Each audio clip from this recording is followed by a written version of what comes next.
Mountain પાસે ઉપસ્થિત છીએ. જાપાન ખાતે ટોક્યોમાં પૃથ્વી પરિક્રમા મહોત્સવ ખૂબ ધામધૂમથી ઉજવવામાં આવ્યો.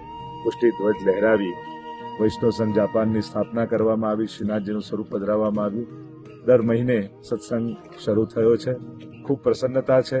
પુષ્ટિ ધ્વજ લહેરાયો છે જાપાનની ભૂમિમાં, અને આ ક્ષણે આપ સર્વેને ખૂબ શુભકામના અને આશીર્વાદ આ જાપાનની ભૂમિથી પાઠવીશ.